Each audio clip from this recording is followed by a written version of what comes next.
Assalamualaikum warahmatullahi wabarakatuh. Waalaikumsalam warahmatullahi wabarakatuh.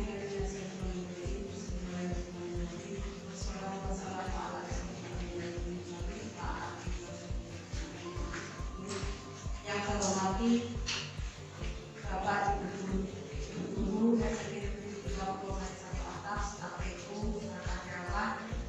Syukur alhamdulillah hari kita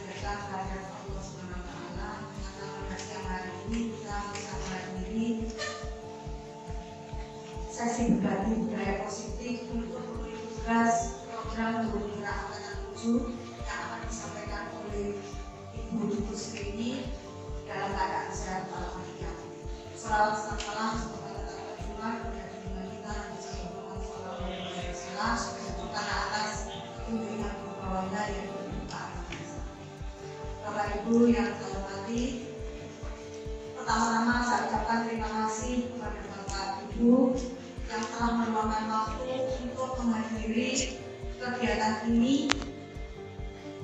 Yang kedua kalinya saya ucapkan mohon maaf, mungkin ada beberapa teman yang tidak bisa hadir, tapi insya Allah nanti bisa kita sampaikan dalam kesempatan yang lain apa kesimpulan yang kita dapatkan dalam pertemuan kali ini. Pada kesempatan ini ada beberapa hal juga yang ingin saya sampaikan. Yang pertama, saya ucapkan terima kasih kepada Ibu Sri Sari sebagai guru SMP Negeri 3 Purwosari 1 Atap telah mengikuti program dari pemerintah, yaitu program Guru Penggerak Angkatan 7. Kegiatan ini adalah sebagai kegiatan untuk memenuhi tugas dari Ibu Sri sebagai program Guru Penggerak Angkatan 7, yaitu sesi berbagi budaya positif. Saya harapkan nanti teman-teman bisa mengikuti kegiatan ini dan bisa mengambil manfaat yang disampaikan oleh Ibu Sri Sari dalam kegiatan pembelajaran kaitannya dengan kita sebagai guru di SMP Negeri 3 Purwosari 1 Atap. Saya juga ucapkan support dari teman-teman untuk Ibu Sri dan juga semoga kegiatan ini, program Guru Penggerak ini juga bisa diikuti oleh teman-teman yang lain. Untuk berikutnya nanti saya harapkan untuk teman-teman yang lain itu bisa mengikuti kegiatan program Guru Penggerak angkatan berikutnya. Mungkin itu yang saya sampaikan, dan saya titip pesan bahwa belajar itu adalah sepanjang hayat. Ini adalah bukti bahwa kita belajar itu tanpa berhenti, walaupun posisi kita sebagai guru. Jadi belajar sepanjang hayat ini adalah buktinya. Itu juga bisa kita terapkan kepada Ibu Sri, tapi juga kepada saya pribadi, juga kepada teman-teman seluruhnya. Itu kurang lebihnya mohon maaf. Saya akhiri. Wassalamualaikum warahmatullahi wabarakatuh. Waalaikumsalam.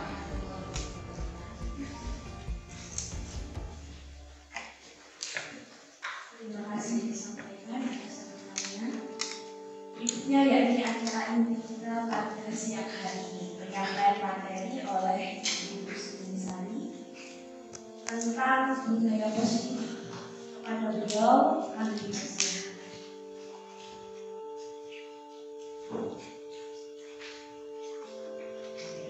Assalamualaikum warahmatullahi wabarakatuh. Alhamdulillahirrahmanirrahim. Wassalatu wassalamu ala asyrofil anbiya'i wal mursalin sayyidina Muhammadin wa ala alihi washabihi ajma'in. Amma ba'du. Yang terhormat Ibu Suci selaku Kepala SMPN 3 Purwosari 1 Atap, yang terhormat Bapak Ibu Dewan Guru serta staf TU yang telah meluangkan waktunya untuk hadir dalam kegiatan sesi berbagi. Pertama-tama saya panjatkan bersyukur kehadiran Allah SWT yang telah memberikan kita nikmat sehat sehingga hari ini kita bisa berkumpul di acara sesi berbagi ini. Saya sampaikan terima kasih banyak kepada Bapak Ibu semuanya yang telah meluangkan waktu di tengah-tengah kelelahan jenengan setelah mengajar. Bapak Ibu sekalian, kegiatan Guru Penggerak ini membutuhkan waktu yang cukup lama daripada diklat atau workshop yang lain. Oleh karena itu, pada kesempatan kali ini di modul 1. Jadi untuk kegiatan Guru Penggerak ini ada 3 modul Bapak Ibu. Nah, di akhir modul 1 ini ada kegiatan yang namanya sesi berbagi, yang mana saya diharuskan melakukan aksi nyata untuk membagikan apa yang telah saya pelajari selama 2 bulan terakhir. Bapak Ibu, sebelum saya masuk ke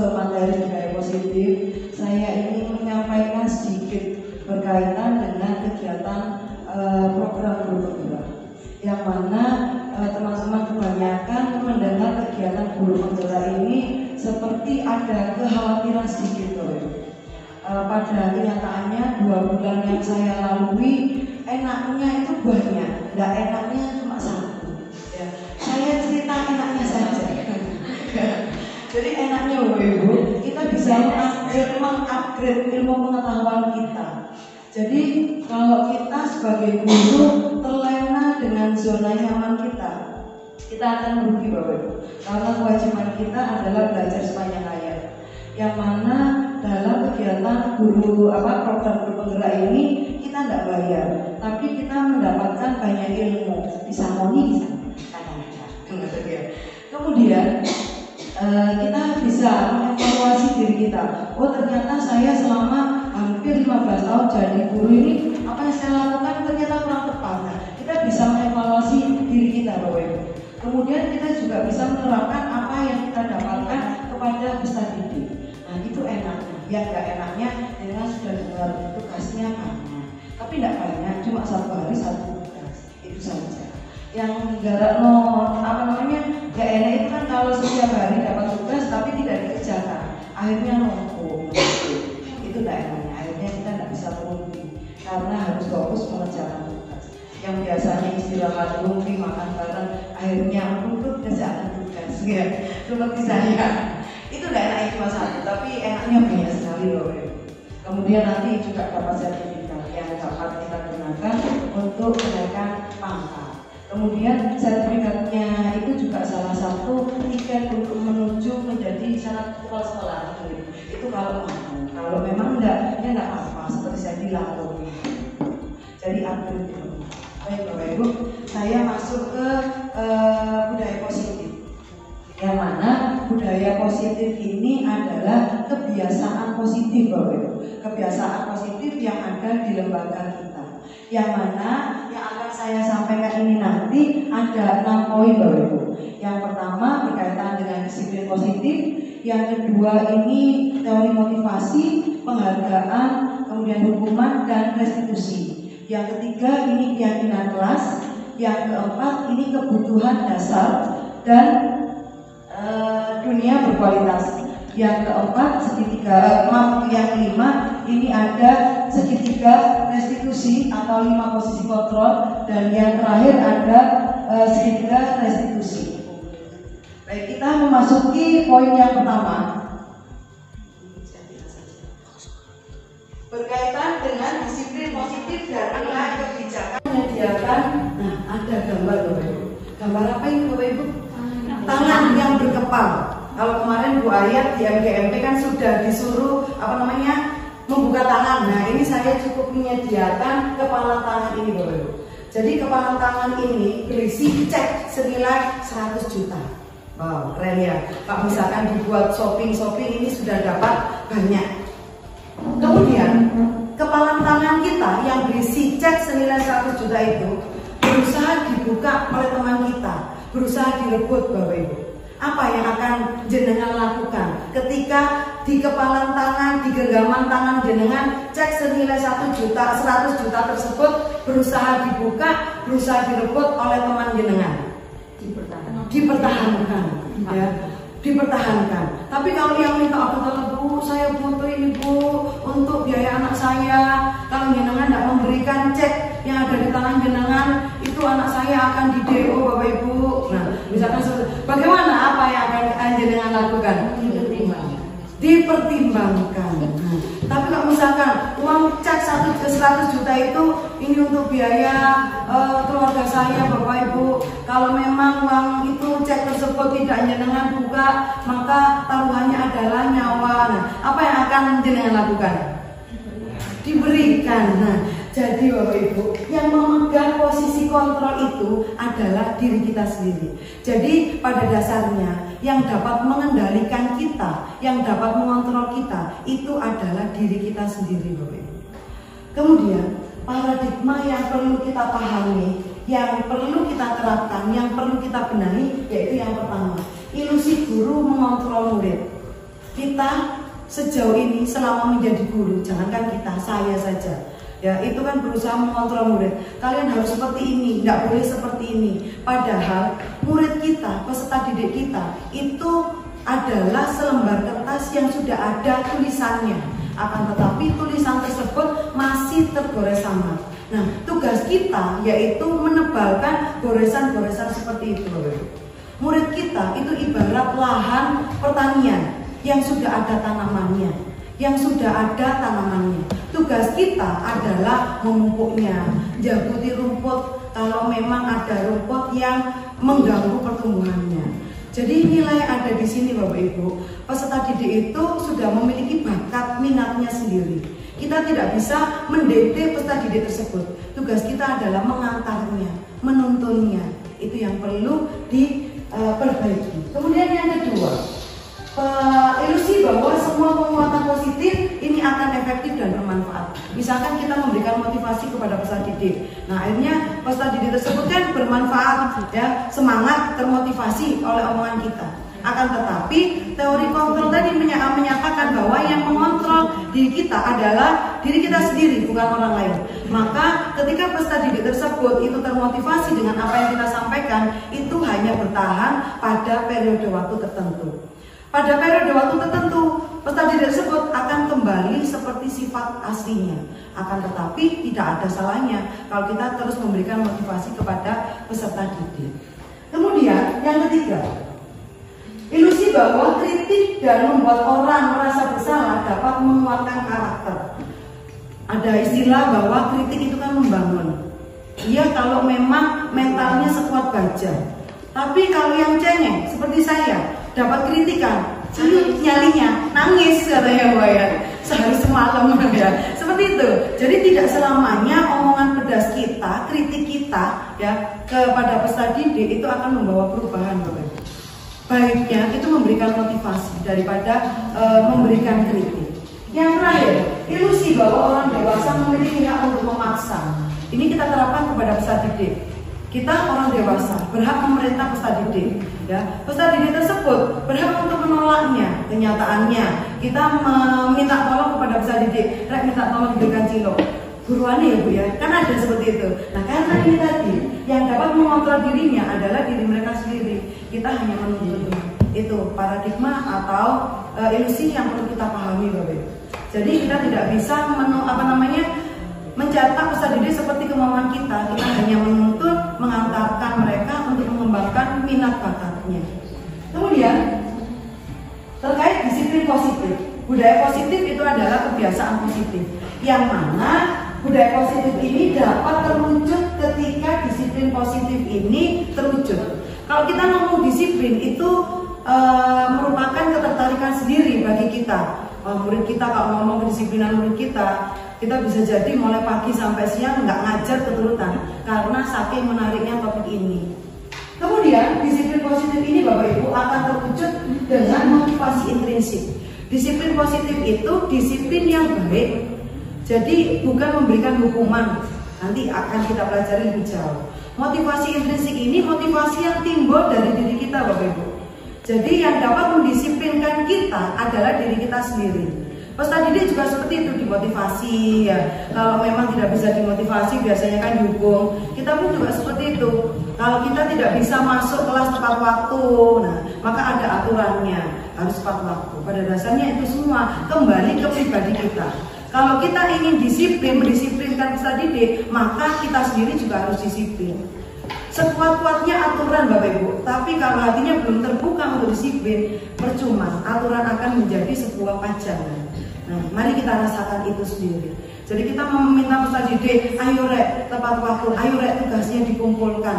Tapi kalau mereka sendiri belum menyadari kewajibannya sebagai peserta didik untuk belajar, maka tetap aturan tersebut hanya akan menjadi aturan. Dan ini berlaku juga untuk kita semuanya. Seperti itu. Kemudian berikutnya Bapak Ibu, budaya positif tadi akan terwujud dengan disiplin positif. Kemudian disiplin positif akan terwujud dengan motivasi intrinsik. Nah, motivasi intrinsik salah satu upaya pemerintah yaitu dengan penerapan profil pelajar Pancasila. Yang mana penerapan profil pelajar Pancasila ini sudah kita lakukan di sekolah kita. Jadi kita tinggal memaksimalkan karakter-karakter atau nilai-nilai yang terkandung atau yang harus dikembangkan dalam kegiatan profil pelajar Pancasila. Kemudian berikutnya yang kedua, teori motivasi, hukuman dan penghargaan. Motivasi Bapak Ibu, motivasi perilaku manusia. Peserta didik, jangan lupa peserta didik, kita sendiri datang tepat waktu. Alasannya apa? Takut dihukum. Kenapa kok datang tepat waktu? Ingin mendapatkan penghargaan. Kenapa kok datang tepat waktu? Karena memang sadar kita harus disiplin. Kita pun juga seperti itu Bapak Ibu. Ketika kita mendampingi peserta didik, kenapa kok masuk jam 7 ke kelasnya? Nanti gimana Ibu Suci? Kan seperti itu. Kenapa kok masuk tepat waktu? Biar dinilai saya ini sergap. Kenapa kok masuk tepat waktu? Ya memang kewajiban kita sebagai guru itu harus tepat waktu, harus memberikan contoh kepada peserta didik kita. Nah, yang diharapkan di poin 3 ini Bapak Ibu, motivasi intrinsik muncul dari diri kita sendiri Bapak Ibu. Jadi kalau misalkan kita melakukan sesuatu itu karena orang lain, motivasi ekstrinsik itu hanya pada saat tertentu. Tapi ketika orang lain tersebut hilang, maka motivasi kita hilang. Jadi baiknya seperti ini, ya. Jadi dari diri kita sendiri, Bapak Ibu. Kemudian yang poin berikutnya, hukuman, konsekuensi dan restitusi. Ini pemandangan yang sering kita amati. Bahkan saya sendiri yang melakukannya, sering melakukannya. Hukuman Bapak Ibu, ini untuk menangani peserta didik yang tidak sesuai dengan etika, tidak sesuai dengan aturan. Kita biasanya menerapkan hukuman. Kemudian hukuman itu bersifat tidak terencana, tiba-tiba terlambat ya, tahu ya, 15 menit terlambat, silakan push up, silakan membaca Fatihah. Tidak mengerjakan PR ya, ayo silakan nulis 10 kali. Kamu tadi keluar ya, silakan push up. Seperti pemandangan ini. Nah ini pemandangan ini saya sendiri juga yang menciptakan karena keluar sekolah pada saat jam pelajaran Bapak Ibu. Kemudian kalau konsekuensi Bapak Ibu, ini sudah ada aturan, sudah disepakati. Kalau misalkan biasanya ini kan kita laksanakan di awal pelajaran. Kalau nanti bajunya dikeluarkan, sampean kena jewet ya. Kalau masuknya sampean duluan saya, sampean kena jewet sesuai kata-kata ya. Nah ini juga seringkali saya terapkan. Akan tetapi Bapak Ibu, yang baik itu dan saya baru menyadarinya itu setelah mengikuti program guru penggerak ini Bapak Ibu, yaitu berkaitan dengan restitusi. Jadi restitusi ini menangani peserta didik yang bermasalah, yang tidak sesuai dengan aturan, tapi dengan menciptakan kondisi untuk memperbaiki kesalahannya. Sama tadi dari mana? Dari kamar mandi Bu, masa dari kamar mandi nggak balik-balik, padahal merokok. Kita tanya Bapak Ibu, kira-kira alasannya sampean seperti itu benar apa enggak? Kira-kira kalau sampean berseragam merokok itu sesuai apa tidak? Nah itu ya, telaten.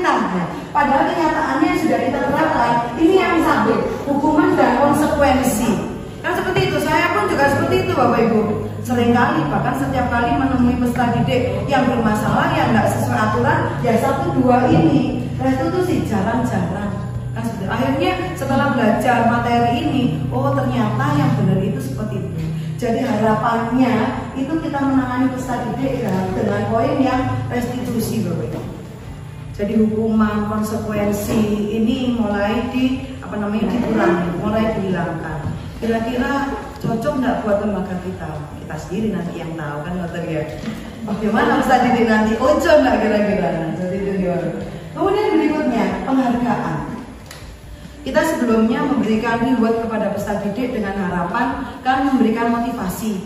Jadi dengan harapan setelah peserta didik ini menerima penghargaan, mereka menjadi termotivasi. Kemudian pada saat PKKS pun juga seperti itu, diharapkan ada penghargaan untuk Bapak Ibu gurunya. Kan seperti itu, akan tetapi Bapak Ibu setelah dikaji ada istilah ini. Penghargaan ini dapat menghukum, jadi dihukum oleh penghargaan. Dalam jangka pendek penghargaan ini bagus, memberikan motivasi. Tapi untuk jangka panjang Bapak Ibu, untuk penghargaan ini memberikan dampak yang kurang baik. Akhirnya peserta didik ini rajin, peserta didik ini disiplin, peserta didik ini mengerjakan tugas karena apa? Demi penghargaan. Kemudian dampak berikutnya Bapak Ibu, penghargaan ini merusak hubungan, dan ini yang terjadi kemarin kan seperti itu. Jadi siswa yang lain dapat penghargaan, yang lain tidak. Nah ini kan wah kok saya tidak ya. Nah guru pun juga seperti itu, kemarin dapat penghargaan loh, kok saya tidak, padahal ini sama-sama. Nah akhirnya, nah ini kan kita merasakan dan kan seperti itu setelah belajar materi berguna, oh ternyata seperti ini. Ini kan nanti buat evaluasi untuk kita semuanya. dampak dari penghargaan. Penghargaan ini menurunkan kualitas Bapak Ibu. Karena kan bekerjanya karena penghargaan. Ustadz Didik juga seperti itu, rajin biar dapat penghargaan. Akhirnya seperti itu, cuma asal mendapatkan penghargaan saja. Penghargaan dapat mendukung.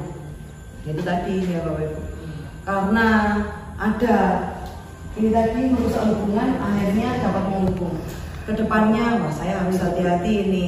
Ustadz Didik juga seperti itu, wah ini nanti yang dapat penghargaan siswa-siswa ini saja. Akhirnya saya diam saja. Ini Bapak Ibu. Kemudian restitusi tadi sempat saya sampaikan bahwa kita menangani peserta didik dengan memperbaiki kesalahan mereka. Ciri-ciri seperti ini nanti kita bahas lebih jauh di poin 5 dan 6. Berikutnya keyakinan kelas. Untuk menuju ke motivasi intrinsik, disiplin positif dan budaya positif, kita memerlukan keyakinan kelas sebagai senjata, sebagai alat yang real untuk peserta didik. Sebelumnya mungkin kita menerapkan itu adalah peraturan kelas. Nah, kenapa sih kok keyakinan kelas?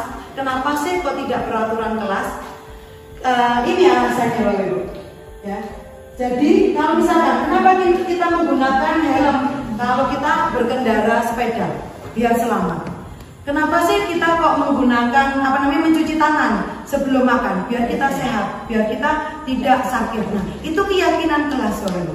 Yang ini aturannya kita harus menggunakan helm saat mengendara. Kalau aturan itu peserta didik ketika selesai memenuhi aturannya ya sudah. Tapi kalau keyakinan kelas itu tertanam di hati mereka. Saya akan menjadi baik ini. Nah, mereka yakin, maka kedepannya insya Allah akan menjadi baik. Daripada peserta didik harus menjadi baik. Misalkan lagi, ini contohnya, kembalikan buku pada tempatnya. Itu kan aturan. Tapi kalau mereka sudah yakin, kelas saya harus rapi. Setelah mengembalikan buku otomatis dikembalikan. Itu kalau memang keyakinannya sudah melekat di hatinya. Oleh karena itu Bapak Ibu mulai kita rubah keyakinan peraturan kelas menjadi keyakinan kelas. Tujuannya apa? Untuk memotivasi peserta didik, memotivasi intrinsik. Bukan karena peraturan. Kalau peraturan itu kan motivasi ekstrinsik.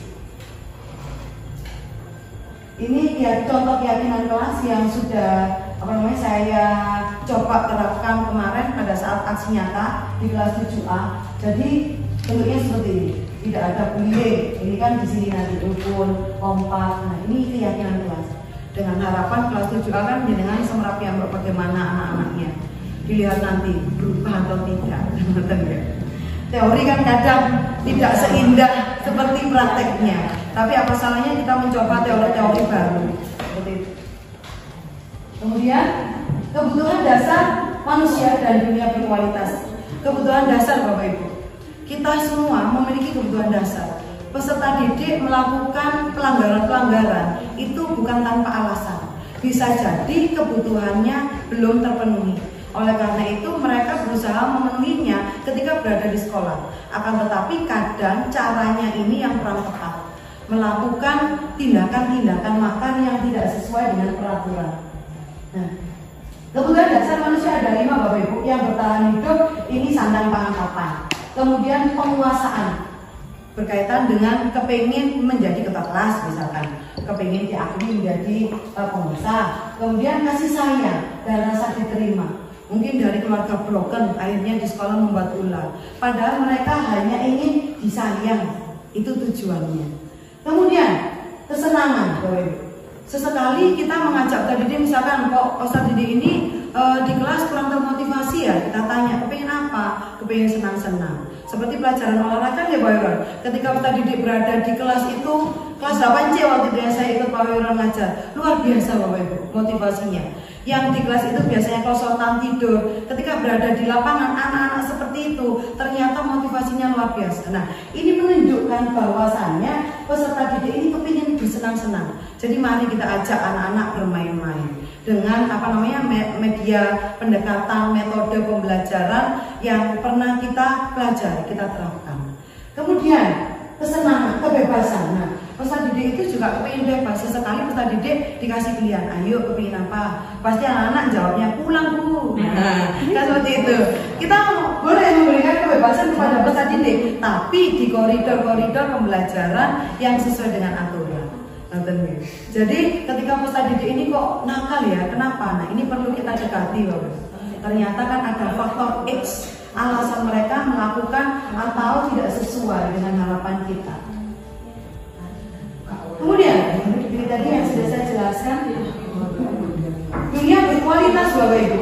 Dunia berkualitas ini tempat yang ada di pikiran kita, ya, yang positif, yang sudah pernah kita lalui atau kita rencanakan, angan-angan Bapak Ibu, atau pengalaman kita. Bu Ayat dulu guru saya SD, ketika ngajar dulu Bu Ayat bagus, tapi bajunya seksi. Itu kan dunia berkualitas yang melekat di pikiran saya, kan seperti itu. Nilai seseorang, iya kan seperti itu. Sekarang kan bisa mengambil ilmunya ya, karena sama-sama mengajar. Itu dunia berkualitas Bapak Ibu. Nah, ketika yang akan kita jalani, saya masa jadi guru gini-gini saja. Nah, saya harus meningkatkan kualitas saya. Itu dunia berkualitas. Oleh karena itu Bapak Ibu, mari kita ciptakan dunia berkualitas peserta didik seperti membangun, paling tidak kita menginspirasi buat mereka. Saya dulu jadi guru itu juga terinspirasi oleh guru saya Bapak Ibu di SMA. Nah itu kan termasuk dunia berkualitas.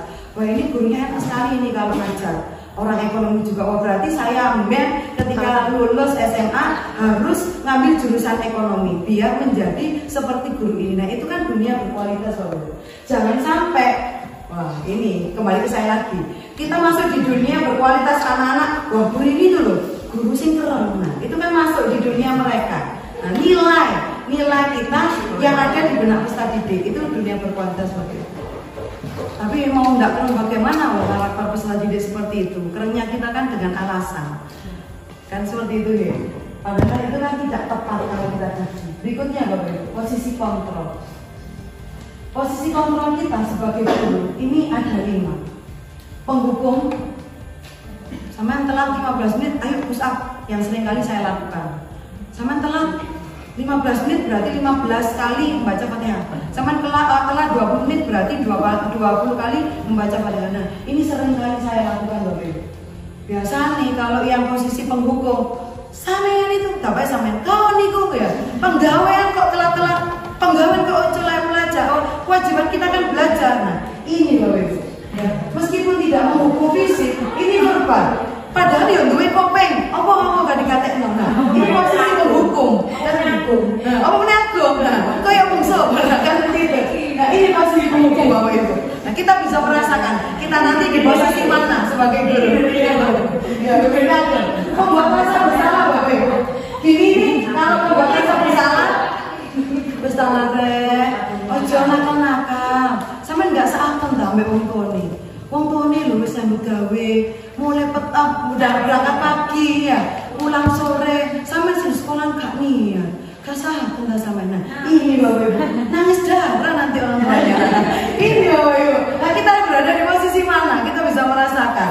Yang ketiga sebagai teman, wis santai aja, mau aku ya, api-api nilaimu. Nah ini santai wis lucu-lucu lah wis pelajaran. Sakarpe katanya pelaku aja. Nah ini posisi teman, santai wis. Mau dimarahin guru ini, enggak aku cari aku. Nah ini kalau posisi teman seperti itu Bapak Ibu. Ya.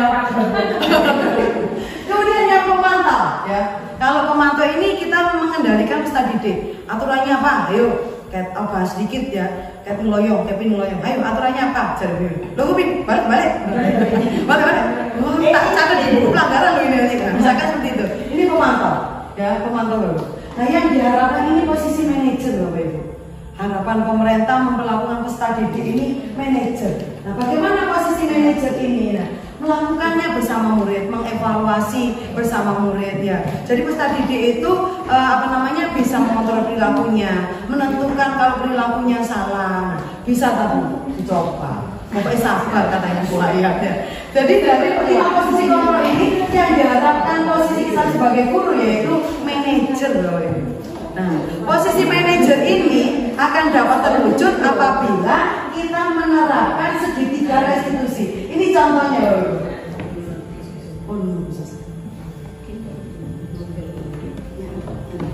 Ini contohnya. Kita evaluasi Bapak Ibu.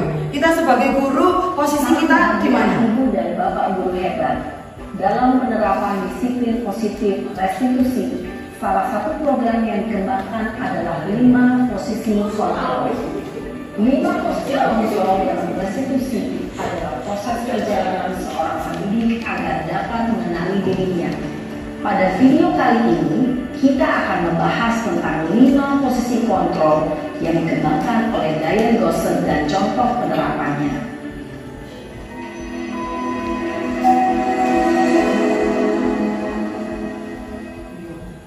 5 posisi kontrol itu adalah 1.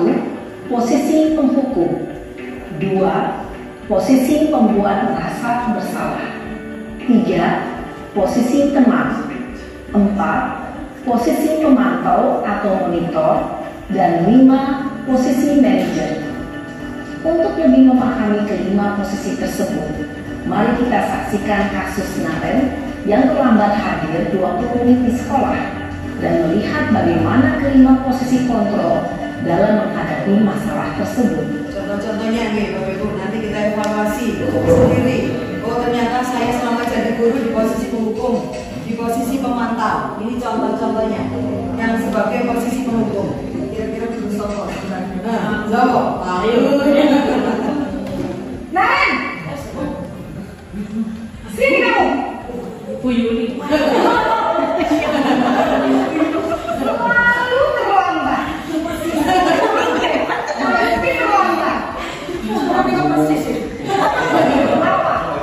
Apa coba? Alasan kamu apa lagi? Kapan sih kamu tidak terlambat? Malas sekali ya kamu jadi anak. Saya Dasar pemalas. Gak kapok-kapok sih kamu. Sudah berapa kali terlambat? Sana, kamu keliling lapangan basket 2 kali. kenapa saya harus keliling lapangan basket, Bu? Kenapa? Kamu orang ibu. Berani-beraninya jawab. Sudah terlambat, masih berani jawab enggak? Sekarang keliling lapangan basket 5 kali sekalian. Biar aku cepat pergi sana ke lapangan basket. Posisi penghukum biasanya berbicara dengan nada tinggi, menghardik, menunjuk Biasanya juga seperti itu, dan saya juga seperti itu. hukuman bisa berupa fisik maupun psikis. Dan fisiknya Ibu dan bapak guru kali. dampak Psikisnya yang terjadi kembali. pada murid ketika guru berada pada posisi Dampaknya, Bapak Ibu. hukum adalah murid cenderung akan memberontak, bahkan mendendam.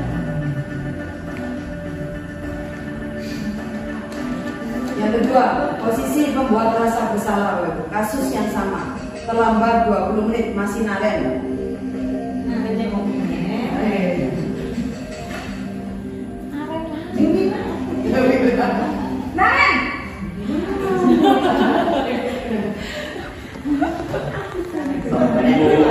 Naren!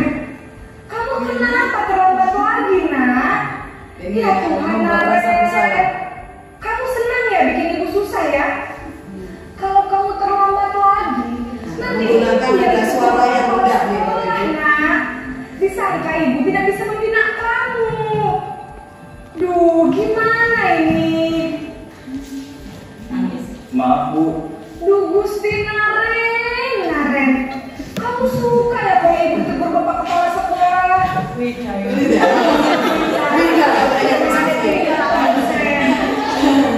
kamu sudah sering terlambat dong. Dengan suara yang rendah, ya, dengan suara yang lembut dan suara yang Lain kali rendah. jangan bikin ibu susah lagi ya, nak ya. Ibu tidak akan kuat lagi kalau kamu gini terus. Bisa jadi kalau begitu bapak masuk lagi. Kita cepat kelas. Maaf ya, Bu. Jebida. Maaf sekali.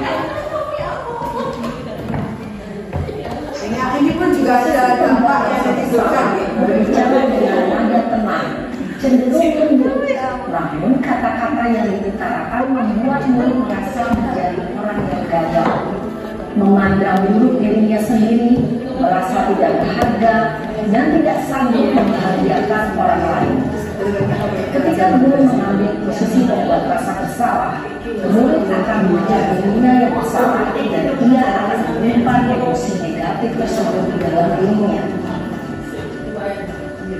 Berikutnya ini yang posisi teman. Masih narik. Jangan kebetulan narik. Narik sama bunyi.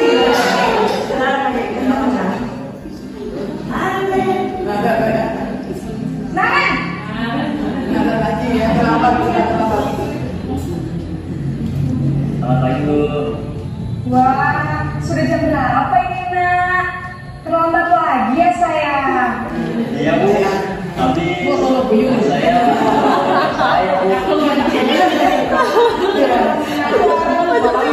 Bu. Bukannya anak-anaknya paling kencang. Kok terlambat sih? Iya Bu. Saya terlambat. Iya, tapi ini nggak tepat loh. Iya. Biar bisa Ini Ustadz ini itu mengandalkan kita. kencang Bu. Ya sudah sana. Nanti lain kali larinya lebih kencang lagi ya. Biar gak terlambat lagi. Bikin seneng ibu demi ibu. Bisa kan? Bisa Bu.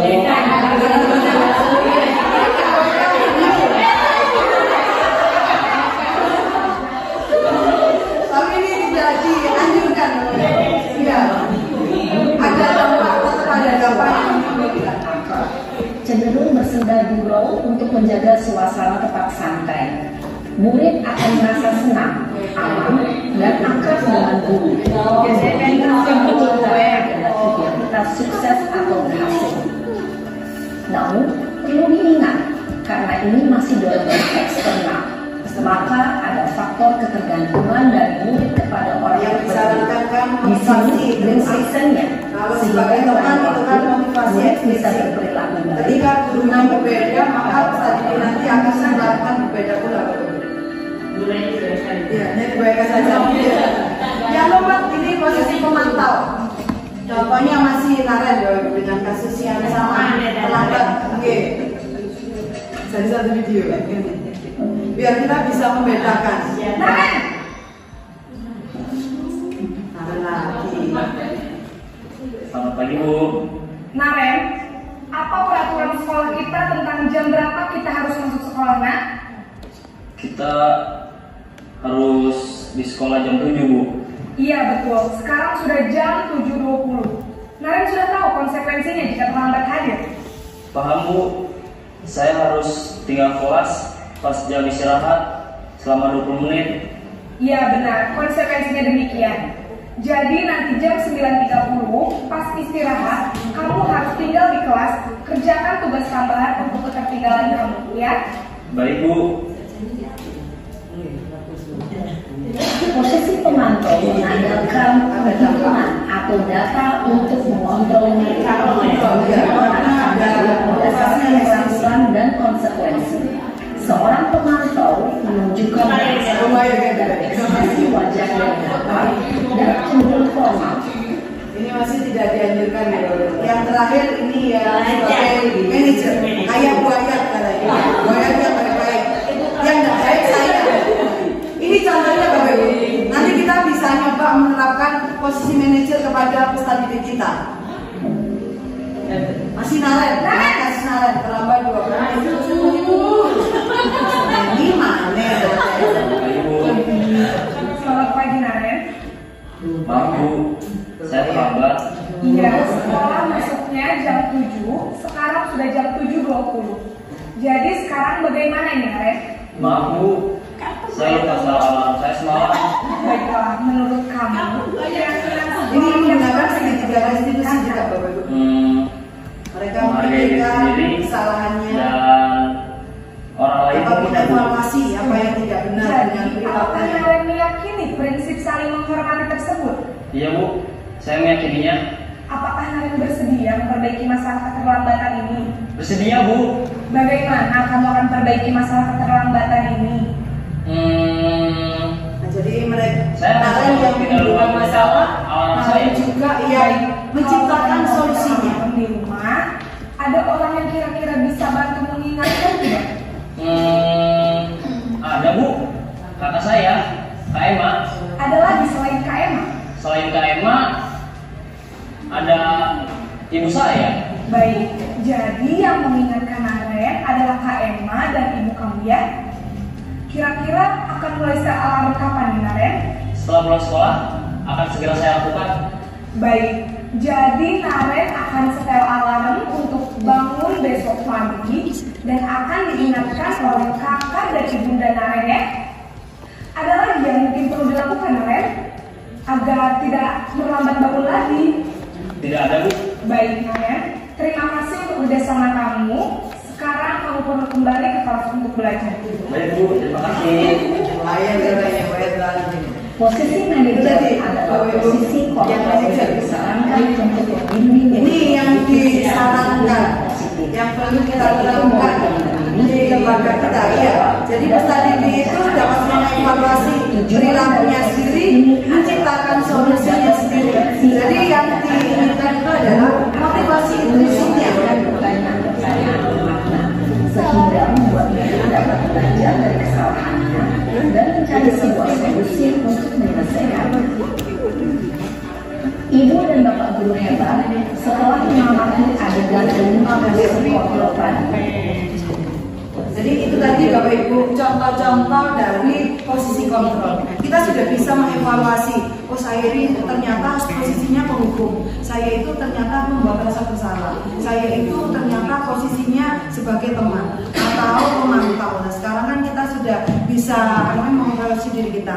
Mari kita awali, meskipun nanti sulit ya kita coba, kita posisikan diri kita sebagai manajer ketika menangani peserta didik. Bisa tapi kita coba, apa salahnya, kan seperti itu.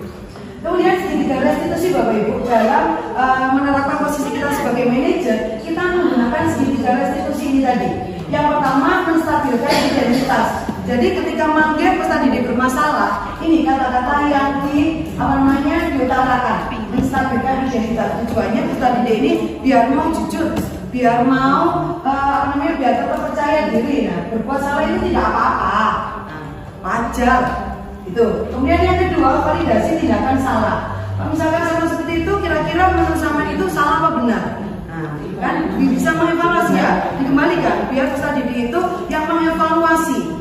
Kira-kira saya salah nggak kalau seperti ini? Nah, ketika ini dilakukan yang kedua, tahap yang terakhir yaitu keyakinan, menanyakan keyakinan. Kira-kira kalau menurutmu itu salah, bagaimana untuk berikutnya? Jadi menemukan solusi sendiri. Jadi peserta didik itu diminta untuk mengevaluasi kesalahannya apa, kemudian solusinya bagaimana. Itu untuk segitiga restitusi Bapak Ibu. Contoh penerapan segitiga restitusi yang pernah saya terapkan, ini nanti saya kasih link YouTube saja biar tidak terlalu siang. Jadi pemaparan dari saya cukup itu Bapak Ibu, saya sampaikan terima kasih. Waktu saya kembalikan ke moderator. Disampaikan kepada materi atas materi yang luar biasa tadi tentang budaya positif. Berikutnya mungkin dari Bapak Ibu guru banyak sekali pertanyaan atau unek-unek yang ingin disampaikan dan dibagikan kepada pemateri kita. Untuk sesi tanya jawab ini akan saya buka 2 pertanyaan saja untuk membersihkan waktu dan akan ditampung, selanjutnya akan dijawab oleh pemateri. Mungkin Bapak Ibu guru ada yang ingin bertanya? Ya, silakan kepada Bu Yuli. Atas ilmu yang sangat luar biasa sekali dan hati kecil saya tersentak setelah melihat pemaparan dari Bu Rini tadi. Yang ingin saya tanyakan masalah tentang restitusi, reward, dan juga punishment. Restitusi, reward, dan punishment. Tadi sudah dipaparkan, kita tidak boleh memberikan hukuman. Yang lebih baik adalah restitusi. Apakah memang hukuman itu betul-betul tidak boleh diterapkan? Kalau menurut saya, hukuman itu kan juga membimbing anak-anak ke positif. Hukuman itu tidak selalu negatif, tidak juga berat. Apakah hukuman sekecil apapun itu juga tidak diperbolehkan diterapkan di sekolah? Terima kasih.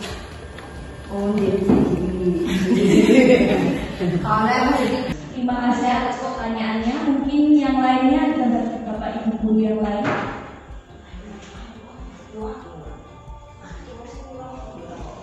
Apakah hanya satu saja?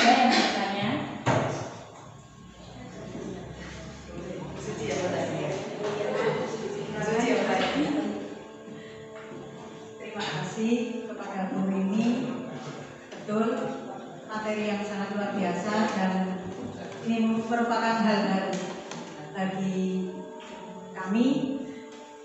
Tapi untuk yang sebagai manajer itu sebenarnya karena selalu anak-anak itu biasanya dikirim ke ruang saya, sehingga ada di antara bapak ibu itu yang melakukannya, menangani anak-anak itu sebagai manajer. Pada saat menangani anak-anak itu ada, walaupun mungkin sudah mendapatkan atau belum mendapatkan, itu sudah ada PPD. Itu sudah ada. Kemudian yang ingin saya tanyakan, seperti yang dikatakan oleh Bu Yuli tadi, adalah untuk reward. Pada saat kita PKKS atau mungkin kegiatan yang lain, itu selalu merupakan poin. Harus ada reward dari sekolah untuk bapak ibu guru. Harus ada reward dari sekolah atau dari lembaga untuk siswa. Nah, bagaimana caranya menyinkronkan sebenarnya aturan dari atas itu, kalau kita ingin memenuhi itu memang diperlukan, tapi dari segi yang lain, dari apa yang disampaikan oleh Bu Yuli tadi, itu sebenarnya tidak disarankan. Bagaimana caranya? Sebenarnya di sisi lain kita harus memenuhi, kemudian di sisi lain kita tidak diperbolehkan. Mungkin itu saja yang bisa saya tanyakan.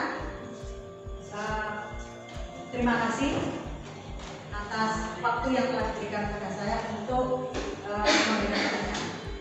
Assalamualaikum warahmatullahi wabarakatuh.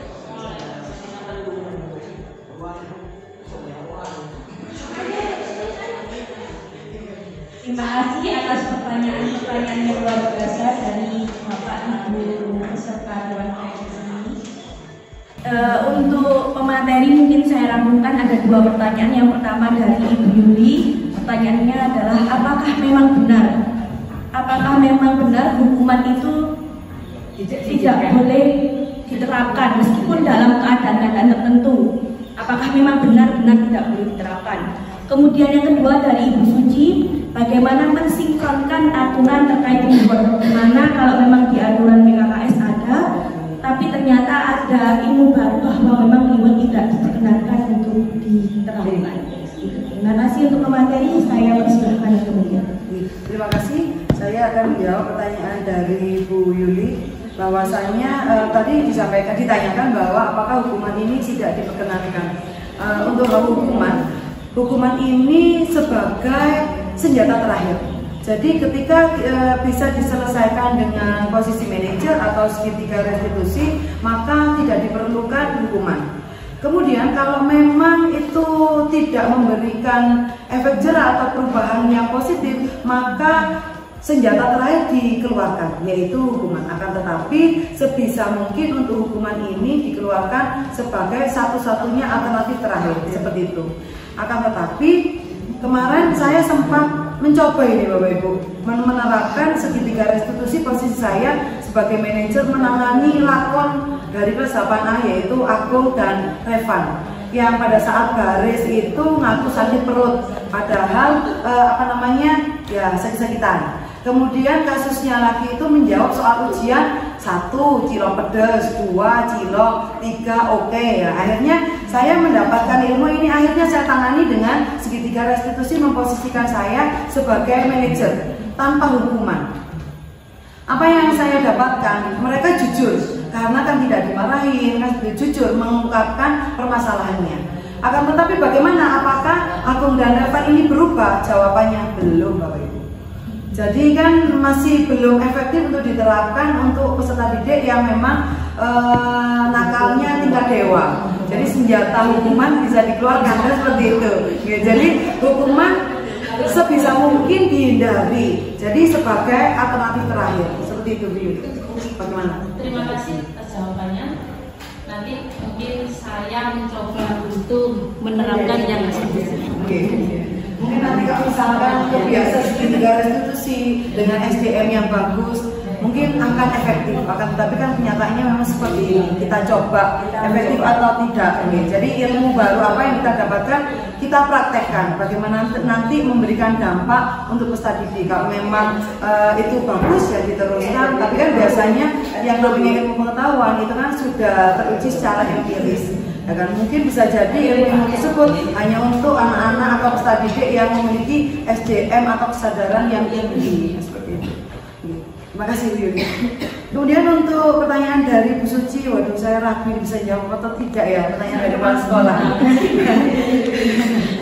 Mungkin dari Bapak Ibu ada yang mencoba untuk menjawab dari pertanyaan dari Bu Suci.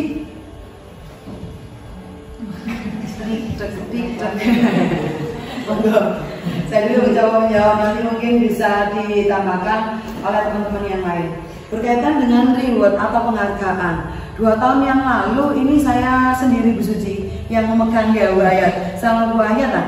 Pokoknya apa wujudnya reward sampai akhirnya Bu Eka itu memberikan kardus kosong kepada peserta didik untuk diambil fotonya. Itu 2 tahun yang lalu Bu. Karena memang sebelumnya ini tidak ada reward. Kemudian untuk jawab dari kepala sekolah ke guru bagaimana rewardnya, saya hanya menjawab cukup dengan ujian seperti itu saja. Karena kan masih belum ada reward yang bersifat material atau wujud nyata atau sertifikat atau penghargaan, kan itu memang belum. Jadi seperti itu, tapi pengawas tidak menerima seperti itu jawabannya. Masa seperti itu, harusnya seperti ini yang kemarin kita lakukan.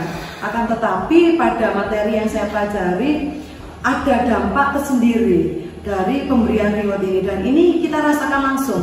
Nah seperti itu. Nah bagaimana ke depannya? Oh ini saya yang nggak berani, yuk nopo ke depannya. Nah reward ini kita berikan atau mungkin kalau masalah reward, ya reward itu mungkin tetap, kalau saya sih reward itu mungkin tetap diberikan. Mungkin cara untuk memberikan suatu reward itu tadi yang membutuhkan motivasi atau dorongan yang sekiranya mendapatkan reward itu tadi tidak, katakanlah yang lainnya yang tidak mendapatkan reward itu tadi juga termotivasi. Walaupun itu tadi rewardnya katakanlah diberikan apa dengan harapan kita tetap sebagai seorang manajer, mungkin di situ.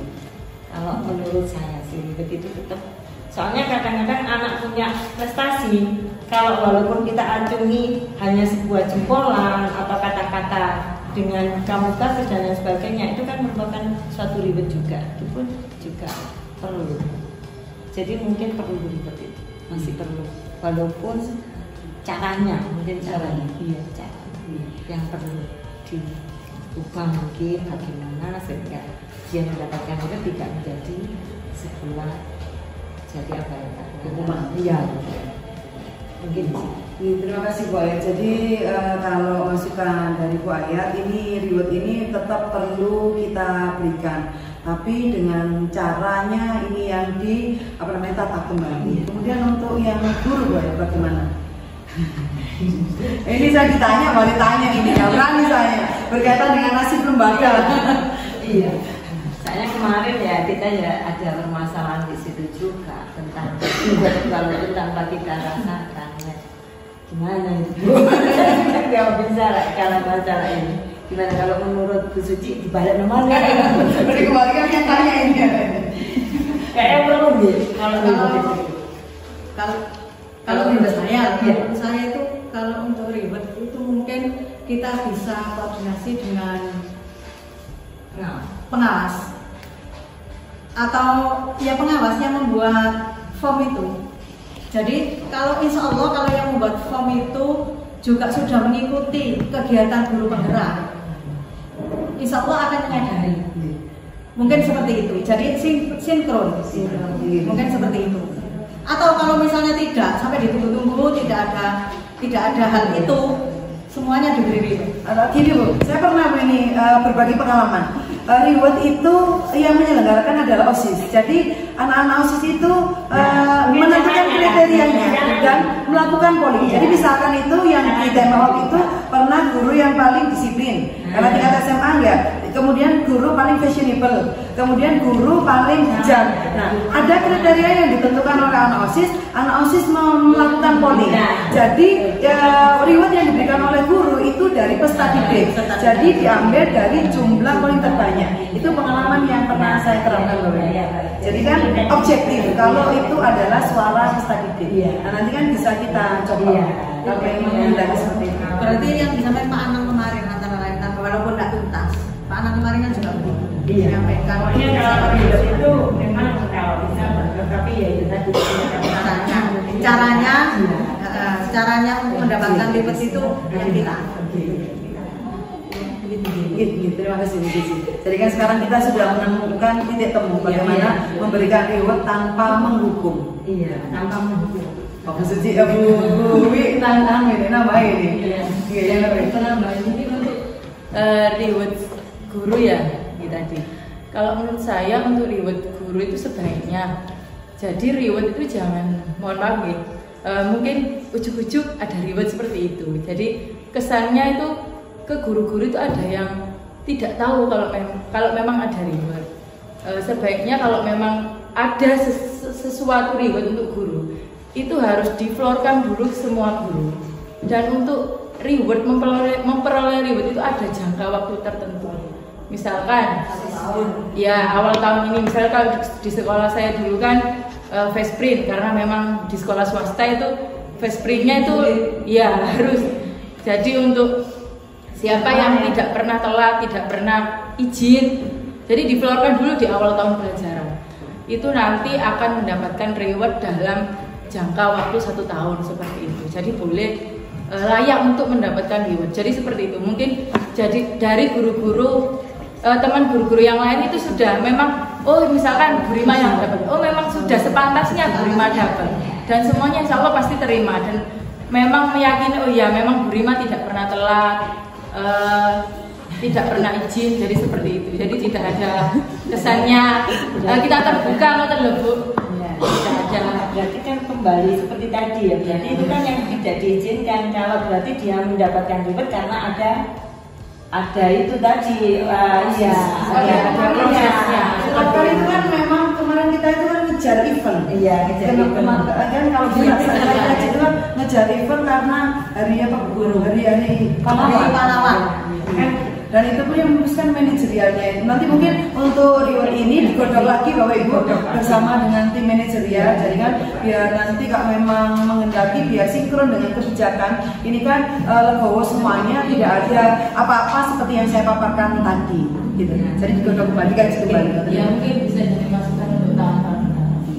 Saja kita telah memasuki acara terakhir pada kegiatan seri berbagi kita lagi, yaitu bentuk.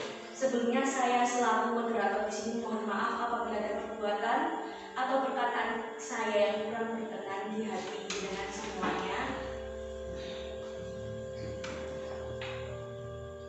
Kemudian sebelum saya tutup, mungkin kesimpulan pada siang hari ini adalah sebagai guru seharusnya kita bisa menjadikan posisi kita sebagai manajer, di mana memberikan motivasi kepada anak-anak, menanyai apa yang alasan dibalik semua perilaku mereka, tidak menjadi posisi sebagai penghukum seperti itu. Semoga kita semua bisa menerapkan apa yang sudah disampaikan tadi oleh Bu ini dengan materi yang luar biasa. Semoga kita bisa menjadi guru yang lebih baik lagi